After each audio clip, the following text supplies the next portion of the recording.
وہ نبی جو سلامتی کی خبر دیتا ہے، جب اس نبی کا کلام پورا ہو جائے تو معلوم ہوگا کہ فی الحقیقت خداوند نے اسے بھیجا ہے۔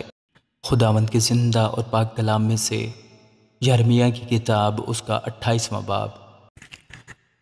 اور اسی سال شاہ یہودہ صدقیہ کی سلطنت کے شروع میں چوتھے برس کے 5ویں مہینے میں یوں ہوا کہ جبعونی عزور کے بیٹے حنانیہ نبی نے خداوند کے گھر میں کاہنوں اور سب لوگوں کے سامنے مجھ سے مخاطب ہو کر کہا، رب الفواج اسرائیل کا خدا یوں فرماتا ہے کہ میں نے شاہ بابل کا جوا توڑ ڈالا ہے۔ 2 ہی برس کے اندر میں خداوند کے گھر کے سب ظروف جو شاہ بابل نبوکدنضر اس مکان سے بابل کو لے گیا، اسی مکان میں واپس لاؤں گا۔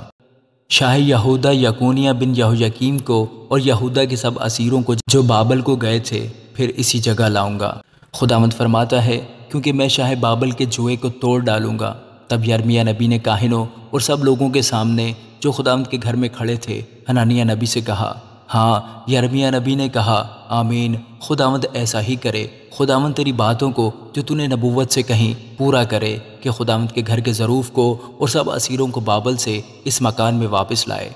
تو بھی اب یہ بات جو میں تیرے اور سب لوگوں کے کانوں میں کہتا ہوں سن۔ ان نبیوں نے جو مجھ سے اور تجھ سے پہلے گزشتہ زمانہ میں تھے بہت سے ملکوں اور بڑی بڑی سلطنتوں کے حق میں جنگ اور بلا اور وبا کی نبوت کی ہے۔ وہ نبی جو سلامتی کی خبر دیتا ہے، جب اس نبی کا کلام پورا ہو جائے تو معلوم ہوگا کہ فی الحقیقت خداوند نے اسے بھیجا ہے۔ تب حنانیہ نبی نے یرمیہ نبی کی گردن پر سے جوا اتارا اور اسے توڑ ڈالا، اور حنانیہ نے سب لوگوں کے سامنے اس طرح کلام کیا کہ خداوند یوں فرماتا ہے کہ میں اسی طرح شاہ بابل نبوکدنضر کا جوا سب قوموں کی گردن پر سے 2 ہی برس کے اندر توڑ ڈالوں گا۔ تب یرمیہ نبی نے اپنی راہ لی۔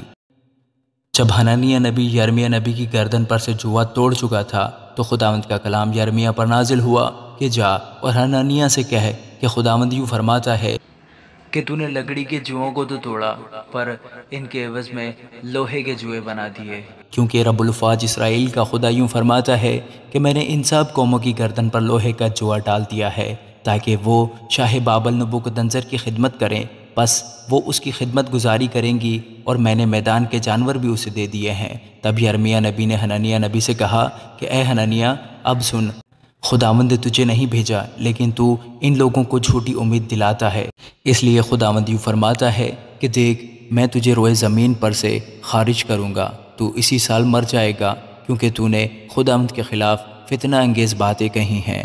چنانچہ اسی سال کے 7ویں مہینے حنانیہ نبی مر گیا۔ آمین۔